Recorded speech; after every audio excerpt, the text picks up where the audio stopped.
Welcome back ناظرین کرام. وقفے سے پہلے گفتگو ہو رہی تھی رمضان سے متعلق. اللہ کے رسول صلی اللہ علیہ وسلم نے فرمایا, اس حدیث کے راوی ہیں حضرت ابو ہریرہ رضی اللہ تعالیٰ عنہ, اور یہ متفق علیہ حدیث ہے, یعنی بخاری اور مسلم دونوں نے اس کو بیان کیا. ان ابی ہریرہ رضی اللہ تعالیٰ عنہ قال قال رسول اللہ صلی اللہ علیہ وسلم اذا دخل رمضان فتحت ابواب الجنہ وقال وفتحت ابواب السماء واغلقت ابواب جہنم وسلسلت الشیاطین او کما قال علیہ الصلوۃ والسلام. ناظرین, حضرت ابو ہریرہ رضی اللہ عنہ روایت کرتے ہیں حضور اکرم صلی اللہ علیہ وسلم نے فرمایا کہ جب رمضان کا مہینہ داخل ہوتا ہے تو اللہ رب العزت آسمانوں کے دروازوں کو کھول دیتا ہے. آسمانوں کے دروازوں کے کھولنے سے کیا مطلب, کہ یہ ایک مثال کے طور پہ اللہ رب العزت نے بیان کیا کہ جب اگر کوئی جگہ بند ہو اور اس کے اگر دروازے یعنی پیش کیا جاتا ہے کہ دروازے کھلے ہوئے ہیں, ڈورز آر اوپن, کہ دروازے ڈور کھلے ہوئے ہیں, تو اس کا مطلب یہ ہے کہ every one is welcome there, کہ ہر آدمی وہاں پر حاضر ہو سکتا ہے اور وہاں سے ہر چیز باہر بھی جا سکتی ہے, اندر بھی آ سکتی ہے. تو اللہ فرماتے ہیں آسمانوں کی جو بندشیں, جو رکاوٹیں ساری کھول دی جاتی ہیں, اور اللہ رب العزت کی رحمت کو رکنے میں کوئی چیز رکاوٹ نہیں ہوتی. اللہ کی رحمت بارش کی طرح جو ہے وہ برستی ہے. اور فتحت ابواب الجنہ, اور پھر جنت کے آتا ہے روایات کے اندر کہ اللہ رب العزت نے جنت جو بنائی ہے, اس جنت کے اندر 8 دروازے ہیں. اللہ رب العزت 8 دروازوں کو کھول دیتے ہیں, 8 دروازوں کو. اور جو ہے کیوں کہ جنت کی جتنی برکات ہیں اور جنت والے, جنت میں لے جانے والے جتنے اعمال ہیں, وہ سارے کے سارے جو ہے وہ ہماری طرف متوجہ ہو جائیں. ناظرین, انشاءاللہ ہماری یہ گفتگو جنت سے متعلق اور رمضان سے متعلق جاری رہے گی. دیکھتے ہیں آج کے پروگرام کے ہمارے پہلے کالر کون ہیں. السلام علیکم ورحمۃ اللہ وبرکاتہ. ہیلو, وعلیکم السلام. السلام علیکم مفتی صاحب. وعلیکم السلام ورحمۃ اللہ. جی مجھے 2 سوال شریعت کی روشنی میں پوچھنے ہیں, مجھے صحیح ان کا پتہ نہیں ہے. ایک تو یہ کہ کیا پریگننٹ عورتیں روزے رکھ سکتی ہیں؟ جی. دوسرا یہ کہ کیا جو عورتیں اپنے بچوں کو دودھ پلاتی ہیں وہ روزے رکھ سکتی ہیں؟ اچھا, اور کوئی سوال ہے آپ کا؟ جی یہ 2 سوال ہیں میرے. بہت شکریہ جی آپ کی کال کرنے. اوکے جی, اللہ حافظ. ایک اور کال لے لیتے ہیں. ہیلو, السلام علیکم. ہیلو, السلام علیکم. وعلیکم السلام. جی میرا آپ کو رمضان مبارک ہو بہت زیادہ. بہت شکریہ جی, آپ کو بھی بہت بہت مبارک. ساتھ یہ کہ میں نے یہ پوچھنا تھا, بعض لوگ رمضان میں روزے تو رکھتے ہیں لیکن نماز وغیرہ نہیں پڑھتے, ان کے بارے میں کچھ بتا دیں تو بہتر ہوگا. جی بالکل بتائیں گے انشاءاللہ. اوکے, بہت شکریہ جی آپ کی کال کرنے کا. میری بہن نے پہلے سوال پوچھا ہے کہ جی رمضان میں روزے کی حالت میں کیا ایک ماں اپنے بچے کو دودھ پلا سکتی ہے؟ دیکھیں, بہتر یہ ہے کہ روزہ رکھنے سے انسان کے جسم کے اندر حدت پیدا ہو جاتی ہے, حرارت پیدا ہوتی ہے, اور سم ٹائم جو ہے وہ دودھ جو ہے وہ خشک بھی ہو جاتا ہے, اور حرارت پیدا ہونے سے ہو سکتا ہے کہ بچے کو جو ہے وہ نقصان پہنچے. اور روزہ رکھیں گے, ظاہر سی بات ہے اتنا لمبا دن ہے, بھوکے رہیں گے تو ممکن ہے کہ ماں کو اور بچے کو جو ہے وہ نقصان ہو. تو بہتر یہ ہے, اگر ایسی صحت نہیں ہے تو بہتر یہ ہے کہ روزہ نہ رکھیں. اسلام نے اجازت دی ہے اور جو ہے وہ روزہ نہ رکھیں, دودھ پلائیں. اور اگر کوئی ماں روزے کی حالت میں دودھ پلاتی ہے تو دودھ پلانے سے جو ہے وہ روزہ نہیں ٹوٹتا. اسی طرح سے کوئی عورت اگر پیگنٹ ہے تو اس کے اندر یہ ہے کہ دیکھنا یہ ہوگا کہ کون سے مہینے کی ہے. اگر تو 2-3 مہینے کی ہیں, اگر صحت اچھی ہے, روزہ رکھ سکتی ہیں تو رکھیں, فضیلت حاصل ہوگی, برکت حاصل ہوگی. لیکن بہتر یہ ہے کہ جب تک ڈیلیوری نہ ہو جائے اس وقت تک روزہ نہ رکھا جائے, کہیں ایسا نہ ہو کہ کمزوری کی وجہ سے ماں کو یا بچے کو جو ہے وہ نقصان ہو. امید کرتے ہیں جی آپ کے ان دونوں سوال کے جواب ہو گئے ہوں گے. اچھا, میری ایک بہن نے سوال پوچھا ہے, سوال تو نہیں, اصل میں وہ چاہتی ہیں کہ میں یہ اس بات کا پیغام لوگوں تک پہنچاؤں, اپنے ناظرین تک, کہ جو لوگ روزہ رکھتے ہیں نماز نہیں پڑھتے ان کے بارے میں کچھ بات عرض کروں. دیکھیں, اللہ کے رسول صلی اللہ علیہ وسلم نے فرمایا لِكُلِّ شَيْءٍ عَلَامَةٌ وَعَلَامَةُ الْإِيمَانِ الصَّلَاةُ, کہ ہر چیز کی علامت ہوتی ہے اور ایمان کی علامت جو ہے وہ نماز ہے. یعنی ایمان کا پتہ ہونے کا اور نہیں پتہ ہونے کا جو ہمیں پتہ چلتا ہے وہ نماز کے ذریعے سے پتہ چلتا ہے. نماز ایسی عبادت ہے جو ساری زندگی یعنی بالغ ہونے کے بعد سے موت تک ہم پر فرض رہتی ہے. رمضان تو سال کے 1 مہینوں کے اندر جو ہے, سال میں 1 مہینہ رکھنا ہوتا ہے روزوں کو, لیکن نماز جو ہے وہ کسی بھی صورت کے اندر جو ہے وہ معاف نہیں ہے.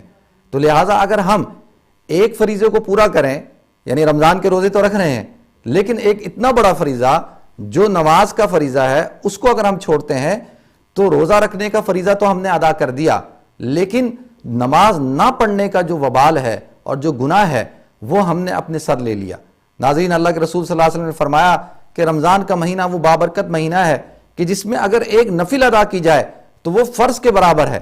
میں آپ کے سامنے یہ بات عرض کر دوں، اگر ہم رمضان کے علاوہ سارا دن ساری رات نوافل پڑھتے رہیں تو اس کا مقام فرض تک نہیں پہنچ سکتا، لیکن رمضان میں صرف نفل پڑھنے سے اس کا جو درجہ ہے وہ فرض کے برابر ہو جاتا ہے۔ اسی طریقے سے ایک فرض جو ہے وہ اس کو 70 گنا زیادہ یعنی اس کا ثواب لکھا جاتا ہے۔ تو یہ تو سمجھ کی بات ہے۔ دعا ہے اللہ رب العزت سے کہ اللہ رب العزت ہمیں کمپلیٹ دین پر عمل کرنے کی توفیق عطا فرمائے۔ دیکھیں، رمضان جیسے شروع ہوتا ہے، میں نے حضرت ابو ہریرہ رضی اللہ تعالیٰ عنہ کی حدیث آپ کے سامنے پیش کی کہ اللہ کے رسول صلی اللہ علیہ وسلم نے فرمایا کہ جہنم کے دروازوں کو بند کر دیا جاتا ہے، وسلسلۃ الشیاطین، اور شیاطین کو قید کر دیا جاتا ہے۔ تو اب کیا وجہ ہے؟ سوال یہ اٹھتا ہے کہ شیاطین تو قید ہیں، پھر کیا وجہ ہے کہ انسان گناہ بھی کر رہا ہے اور نماز جیسی عظیم عبادت کو بھی چھوڑ رہا ہے؟ تو اس کی وجہ یہ ہے کہ ہم اپنی جو 11 مہینے کی زندگی ہے اس زندگی کے اندر اللہ کی نافرمانیاں زیادہ سے زیادہ کرتے ہیں۔ اس زندگی کے اندر ہم نماز کی پابندی نہیں کرتے، ہم شریعت کی پابندی نہیں کرتے، تو لہٰذا ہماری جو نفس ہے، ہماری جو روح ہے، وہ اتنی مغلوب ہو چکی ہوتی ہے، اس کے اوپر اتنی گناہوں کی سیاہی چڑھ چکی ہوتی ہے کہ جب تک محنت اور مشقت نہ کی جائے، جب تک رمضان کے روزوں کو شروع سے نہ رکھا جائے، اس وقت تک اس سیاہی اور اس کی جو اثرات ہیں وہ ختم نہیں ہوتے۔ ناظرین، اس بات کا خاص خیال رکھیں کہ رمضان کے روزے بھی فرض ہیں اور نماز کا پڑھنا بھی فرض ہے۔ یعنی ایسا نہ ہو کہ کوئی شخص نماز پڑھتا رہے اور روزے نہ رکھے، اور کوئی شخص روزے رکھے اور نماز نہ پڑھے، تو یہ بہت نامناسب بات ہے۔ ایک مومن کے شان یہ بات نہیں ہے۔ امید کرتے ہیں جی آپ کے ان سوالوں کے جواب ہو گئے ہوں گے۔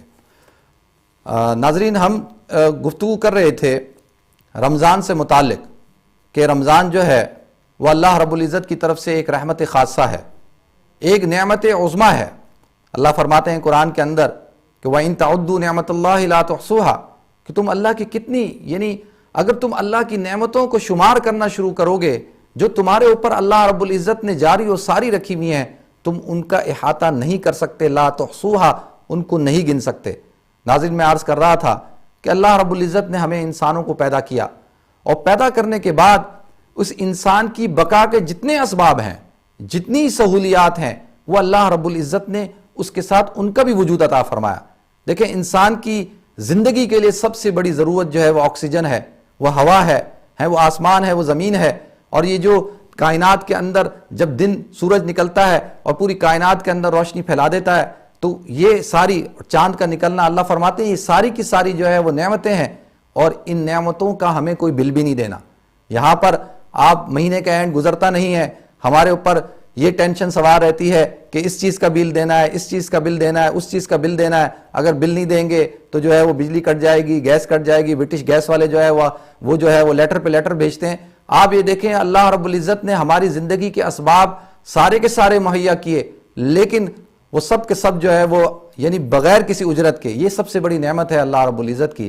دیکھتے ہیں ہمارے نیکسٹ کالر کون ہے۔ ہیلو، السلام علیکم۔ ہیلو، السلام علیکم ورحمۃ اللہ وبرکاتہ۔ لگتا ہے کہ جی میری آواز نہیں پہنچ رہی۔ ہیلو، السلام علیکم۔ ہیلو، السلام علیکم ورحمۃ اللہ۔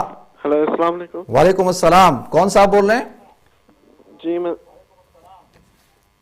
سیب بول رہا ہوں۔ جی فرمائیں، کہاں سے بول رہے ہیں آپ؟ لندن سے۔ لندن سے، ماشاءاللہ۔ فرمائیں، کیا سوال ہے آپ کا؟ جی بس میں نے یہ پوچھنا تھا، جب سحری کے وقت نماز ہوتی ہے، جی جب اذان ہوتی ہے، اس ٹائم آپ کھا سکتے ہو اس کے بیچ کے ٹائم میں، یا بس رک جاؤ اس کے پہلے؟ ٹھیک ہے۔ اور کوئی سوال میرے بھائی آپ کا؟ نہیں، تھینک یو، بس۔ بہت شکریہ جی آپ کی کال کرنے کا۔ اچھا، میرے بھائی نے سوال پوچھا ہے کہ جی سحری کے وقت جو ہے وہ اذان جب ہوتی ہے تو اس وقت کے اندر سحری کھانے کو جو ہے وہ ترک کر دینا چاہیے یا کھاتے رہنا چاہیے؟ دیکھیں ناظرین، اس بات کو ذہن میں رکھیں کہ روزہ جو ہے اس کا جو ابتدائی وقت شروع ہوتا ہے وہ صبح صادق سے شروع ہوتا ہے۔ جیسی صبح صادق ہوگی اب ہم نے جو ہے وہ سحری کھانے کو چھوڑ دینا ہے۔ اللہ کے رسول صلی اللہ علیہ وسلم کی حدیث ہے، آپ نے فرمایا میری امت خیر پہ رہے گی جب تک وہ سحری کو مؤخر کرتی رہے گی یہاں تک کہ صبح صادق ہو جائے، یعنی سحری کو آخری وقت تک لے کے جائے گی اور افطاری کو اول وقت کے اندر کرے گی۔ اس میں یہ بات سمجھنے کی ہے کہ بعض مسجدوں کے اندر اذان جو ہوتی ہے وہ صبح صادق ہو جانے کے بعد ہوتی ہے، کہیں 5 منٹ بعد ہوتی ہے، کہیں 10 منٹ بعد ہوتی ہے، اور بعض مسجدوں میں بالکل جو ہے وہ صبح صادق کے ساتھ ہوتی ہے۔ اسی طرح سے اور جگہوں پہ بھی اگر آپ مختلف چینلز پہ دیکھتے ہیں وہاں بھی یہی صورتحال ہے، کچھ تو ہے بالکل صبح صادق پر جو ہے وہ اذان کرتے ہیں۔ تو دیکھیں ہمارے پاس 100% ایکوریسی تو ہو نہیں سکتی کہ صبح صادق ہو گئی، ہونا یہ چاہیے کہ اذان جو وقت ہے، فار ایگزامپل اگر 3:44 وقت ہے تو کوشش یہ کریں کہ 3:42 پہ 43 منٹ پہ سحری کو بند کر دیں، اذان کا انتظار نہ کریں۔ ہاں اذان اگر ہو رہی ہے اور اگر آدمی نے کوئی کھانا ہے، کوئی پی رہا ہے تو وہ اس کو کھانے پینے کو ترک کر دے اور فوراً جو ہے وہ نماز کی طرف متوجہ ہو۔ حضور اکرم صلی اللہ علیہ وسلم کی حدیث ہے، آپ نے فرمایا کہ تمہیں بلال کی اذان جو ہے وہ سحری کھانے سے نہ روکے، کیونکہ بلال جو ہے وہ صبح صادق سے تھوڑی دیر پہلے سے جو ہے وہ اذان دینا شروع کر دیتے ہیں۔ تو یہ بات بھی اب سمجھنے کی ہے کہ اگر اذان کا اگر ہم معیار بنائیں گے تو اذان کبھی پہلے بھی ہو سکتی ہے، بعد میں بھی ہو سکتی ہے۔ معیار جو شریعت نے بنایا ہے وہ صبح صادق کو بنایا ہے۔ کوشش یہ کریں کہ اپنے پاس ایک کیلنڈر رکھیں اور اس کے مطابق جو ہے وہ اپنا روزے کو افطار کریں اور اسی کے مطابق جو ہے وہ سحری کو بند کریں۔ تو انشاءاللہ امید کرتے ہیں کہ جی آپ کے اس سوال کا جواب ہو گیا ہوگا۔ دوسری کال لیتے ہیں جی۔ ہیلو السلام علیکم۔ وعلیکم السلام جی، بھائی جان شاہ نواز بول رہا ہوں۔ جی شاہ نواز صاحب خیریت سے ہیں آپ؟ ٹھیک ہیں؟ بس ٹھیک ٹھاک ماشاءاللہ۔ پہچانا میں پچھلے سال بھی آپ کو۔ ماشاءاللہ شاہ نواز بہت ہے ہماری زندگی میں، ایک آپ بھی۔ اچھا ماشاءاللہ جی فرمائیں۔ آپ کے سلسلے سے پچھلی بار آپ سے میں نے ایک تعبیر پوچھی تھی، جی جی جی جی جی ماشاءاللہ وہ عمل ہو گئی، جو آپ نے قربانیاں دکھ رہی تھی، یاد ہوگا آپ کو شاید۔ جی جی جی ماشاءاللہ بالکل یاد آ گیا مجھے۔ ہاں تو وہ اللہ کا شکر ہے کہ کام سارے صحیح ہو گئے الحمدللہ الحمدللہ۔ جی فرمائیں، آج کیا آپ سوال پوچھنا چاہ رہے ہیں یا صرف یہی بتانے کے لیے فون کیا آپ نہیں، نے؟ وہ تو خیر میں آپ کے بس بتانے کے لیے مجھے خواب کی تعبیر پوچھنی ہے۔ آپ جو ہے یہ اب خوابوں کی تعبیر کے جو سلسلہ آپ لگتا ہے شروع کریں گے۔ اچھا معافی چاہتا ہوں میں، نہیں انشاءاللہ پوچھیں جی۔ کیونکہ یہ شاید آپ آخری کچھ 10 عرصوں میں لیتے ہیں، لیکن میں کافی دنوں سے بڑا پریشان ہوں اس خواب کو لے کے۔ جی جی جی بتائیں۔ کیونکہ میں رات میں سوتے ہوئے نیند اچک جاتی ہے، پھر مجھے قبر دکھنے لگتی ہیں اور اس طرح سے کچھ ذہنی سکون نہیں ہے رات میں، ٹھیک ہے نہیں آتی۔ تو ماشاءاللہ ویسے آپ کے کاروباری حالات اور ازواجی زندگی ٹھیک ہے ماشاءاللہ؟ اس سے زیادہ بڑا، اس سے بڑا الحمدللہ بڑی گاڑی، الحمدللہ مطلب جب آپ سے آخری ٹھیک ہے۔ باری بات آپ کی صحت بھی ٹھیک رہتی ہے نا ماشاءاللہ؟ بہت ترقی۔ آپ کی صحت ٹھیک رہتی ہے ماشاءاللہ؟ ہاں طبیعت بھی ٹھیک ہے، ایسا نہیں ہے، بس حال فی الحال ابھی سردی زکام ہو رہی ہے، باقی اچھا تو ویسے ٹھیک ٹھیک ہے۔ ہے۔ بہت شکریہ جی شاہ نواز صاحب آپ کی کال کرنے کا۔ انشاءاللہ آپ پروگرام دیکھیں، میں جواب دیتا ہوں انشاءاللہ۔